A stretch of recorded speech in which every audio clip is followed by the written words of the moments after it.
राधे राधे मेरे प्यारे भक्तों। आज हम लोग सुनेंगे ओम श्री गोकुल नाथाय नमः। आज मार्गशीर्ष मास का दूसरा दिन है। ये बात तो हम सभी जानते हैं कि भगवान कृष्ण को माखन कितना प्रिय था और अपना प्रिय माखन खाने के लिए वो कितनी कितनी अद्भुत लीलाएं भी रचा करते थे। तो आज सुनते हैं भगवान कृष्ण की एक ऐसी अद्भुत लीला जो उन्होंने माखन खाते समय की थी। और इस कहानी के अनुसार भगवान कृष्ण ने गोपियों के साथ मिलकर बहुत सी लीलाएं रचाई थी। भगवान कृष्ण गोपियों की मटकी फोड़ते और माखन चुराते, और गोपियां श्री कृष्ण का उल्हाना लेकर यशोदा मैया के पास पहुंच जाती और वहां बैठ जाती नंद लाला की शिकायत करने। ऐसा बहुत बार हुआ। एक बार की बात है, यशोदा मैया प्रभु श्री कृष्ण के उल्हानों से, उनकी शिकायतों से तंग आ गई और छड़ी लेकर दौड़ पड़ी कान्हा की ओर। जब प्रभु ने अपनी मैया को क्रोध में आते देखा तो वो अपना बचाव करने के लिए इधर उधर भागने लगे। अब जब भाग रहे थे तो भागते भागते कान्हा जी एक कुम्हार के पास जा पहुंचे। कुम्हार तो अपने मिट्टी के बर्तन बनाने में बड़ा व्यस्त था। मिट्टी के बर्तन बनाते बनाते कुम्हार ने जैसे ही कान्हा को अपने घर आते देखा तो बड़ा प्रसन्न हुआ। कुम्हार जानता था कि भगवान कृष्ण साक्षात परमेश्वर है और आज प्रभु के साक्षात दर्शन उनके घर में हो रहे हैं। मैं तो धन्य हो गया। वो कुम्हार सोच रहा था, अपनी सोच में मगन था। तभी दौड़ते भागते कान्हा जी बड़ी मुश्किल से कुम्हार के पास आकर कहने लगे, कुम्हार जी, आज पता है मेरी मैया मुझ पर बहुत नाराज है और मैया छड़ी लेकर मेरे पीछे पीछे आ रही है। भैया एक काम करो, जल्दी से मुझे कहीं छुपा लो। कान्हा की ये बात सुनकर कुम्हार ने कान्हा को एक बड़े से मटके के नीचे छुपा दिया। कुछ ही देर में मैया यशोदा भी वहां पहुंच गई और लगी कुम्हार से पूछने, क्यों रे कुम्हार, तूने मेरे कन्हैया को कहीं देखा है? कुम्हार ने कह दिया, नहीं मैया, मैंने तो कन्हैया को देखा तक नहीं। उधर मटके के अंदर छुपे हुए कान्हा ये सारी बातें बड़े मजे से सुन रहे थे। अब काफी देर इंतजार कर मैया यशोदा तो वहां से चली गई। मैया यशोदा चलती जाती और मन ही मन सोचती जाती, आने दो आज कन्हैया को, ऐसा सबक सिखाऊंगी कि गोपियों के मटके तोड़ना बंद ही कर देगा। बड़ा शरारती हो गया है। उधर अब कान्हा जी जो कि एक मटके के अंदर छुपे हुए थे, कुम्हार से कहने लगे, अरे कुम्हार जी, अगर मेरी मैया चली गई हो तो मुझे इस घड़े से बाहर निकालो।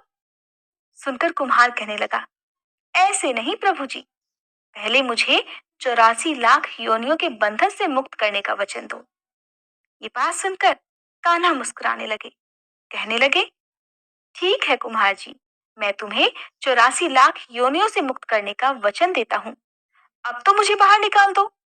सुनकर कुम्हार कहने लगा, नहीं प्रभु जी, केवल मुझ अकेले को नहीं, मेरे परिवार के सभी लोगों को भी 84 लाख योनियों के बंधन से मुक्त करने का वचन दोगे, तभी मैं आपको इस घड़े से बाहर निकालूंगा। अब कान्हा कहने लगे, चलो ठीक है, उनको भी 84 लाख योनियों के बंधन से मुक्त होने का मैं वचन देता हूँ। अब तो मुझे मटके से बाहर निकाल दो। कुम्हार तो सोच चुका था कि आज तो बड़ी मुश्किल से साक्षात प्रभु ने मेरे घर में दर्शन दिए हैं, मेरे घर पधारे हैं, ऐसे कैसे जाने दूं।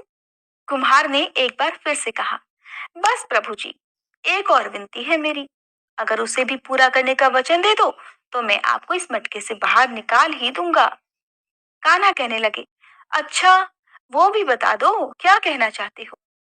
सुनकर कुम्हार फिर से कहने लगा, हे प्रभु, जिस मटके के नीचे आप छुपे हो उसकी मिट्टी तो मेरे बैलों के ऊपर से लाद कर लाई गई है। आप मेरे इन बैलों को भी 84 लाख योनियों के बंधन से मुक्त करने का वचन दे दो तो मैं आपको इस मटके से बाहर निकाल दूंगा। अब भगवान ने कुम्हार के प्रेम से प्रसन्न होकर उसके बैलों को भी 84 लाख योनियों के बंधन से मुक्त होने का वचन आखिरकार दे ही दिया। अब मटके के अंदर छुपे छुपे कान्हा ने कहा, अब तो तुम्हारी सब इच्छाएं पूर्ण हो गई, अब तो मुझे इस घड़े से बाहर निकाल दो। तब कुम्हार कहने लगा, अभी नहीं भगवान, बस एक अंतिम इच्छा और है मेरी, उसे भी पूरा कर दीजिए। और वो है ये कि जो भी प्राणी हम दोनों के बीच के इस संवाद को सुनेगा उसे भी आप 84 लाख योनियों के बंधन से मुक्त कर दोगे। बस ये अंतिम वचन और दे दो तो मैं आपको इस घड़े से बाहर निकाल ही दूंगा। कुम्हार की प्यार भरी बातों को और इतनी भक्तिपूर्ण बातों को सुनकर कान्हा जी बहुत प्रसन्न हुए और कुम्हार की इस इच्छा को भी पूरा करने का वचन उन्होंने दे दिया। अब कुम्हार ने भी अपने वचन के अनुसार कान्हा जी को बड़े से मटके से बाहर निकाल दिया और उनके चरणों में साष्टांग प्रणाम करने लगा। प्रभु जी के चरण धोए, चरणामृत लिया और फिर उसी चरणामृत को अपनी पूरी झोपड़ी में छिड़काव किया और अंत में प्रभु के गले लगकर इतना रोए कि प्रभु में ही विलीन हो गए।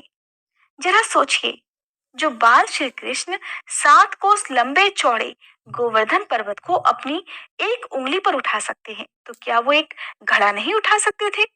बिल्कुल उठा सकते थे। ये तो उनके लिए एकमात्र एक खेल ही होता, लेकिन उन्होंने अपने भक्त की श्रद्धा और विश्वास का सम्मान किया।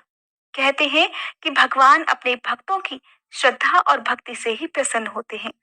आपके मन में भक्ति और श्रद्धा नहीं है, अपने इष्ट देवी देवताओं के प्रति अगर विश्वास नहीं है, तो आप चाहे कितनी भी भक्ति कर लें, कितने भी पूजा पाठ कर लें, कितने भी दान दे दें, आप कितने भी यज्ञ कर लें, आपको अपने प्रभु के दर्शन, आपको अपने प्रभु का प्यार, उनका आशीर्वाद कभी प्राप्त हो ही नहीं सकता और भगवान कृष्ण तो आपको कभी नहीं मिल सकते। अगर आप कान्हा जी को पाना ही चाहते हैं, तो बस जरूरत है अपनी श्रद्धा और भक्ति को पूरी तरह से समर्पित कर दो उनके चरणों में। अगर आपके पास कान्हा जी को अर्पित करने के लिए कुछ भी नहीं है, बस आप मन से उनका ध्यान कर लें, आप पूर्ण श्रद्धा और भक्ति भाव से उनकी पूजा ही कर लें, चाहे वो मानसिक पूजा ही क्यों ना हो, भगवान कृष्ण आप पर जरूर प्रसन्न होंगे। मार्गशीर्ष मास, जिसे हम और आप आम बोलचाल की भाषा में अगहन मास कहते हैं, और यही मास होता है भगवान कृष्ण को समर्पित। इस पूरे महीने में ही भगवान कृष्ण की पूजा की जाती है और कहा जाता है कि इस पूरे महीने में जो भी सच्ची लगन से भगवान कृष्ण की पूजा करता है, तो उन पर भगवान कृष्ण अपना आशीर्वाद जरूर बरसाते हैं। लेकिन ऐसे भक्त जो पूरे मार्गशीर्ष के महीने में नियमों का पालन करते हैं, उपवास करते हैं और कृष्ण भक्ति के नाम पर दान करते हैं, दिखावा करते हैं, लेकिन उनके मन में सच्ची लगन ही नहीं है, उनके मन में कान्हा के प्रति अगर विश्वास ही नहीं है, तो ऐसे लोग कभी कान्हा जी को पा ही नहीं सकते। इसीलिए आप चाहे मार्गशीर्ष के महीने में नियमों का पालन भी एक बार ना कर पाए, बस आप जहाँ हैं वहीं से आप कान्हा जी को सच्चे मन से याद कर लें, उनका ध्यान कर लें, यही आपकी पूरे मार्गशीर्ष मास की पूजा हो जाएगी। ये थी आज की वीडियो। उम्मीद करती हूँ आज की ये कहानी आपको पसंद आई होगी। कहानी कैसी लगी कमेंट बॉक्स में मुझे जरूर बताइएगा और अगर आज की ये वीडियो अच्छी लगी हो तो कृष्ण भगवान की जय लिखने के साथ साथ इस वीडियो को जितना हो सके उतना शेयर कीजिएगा और मेरे चैनल को सब्सक्राइब, बेल आइकन प्रेस करना मत भूलिएगा।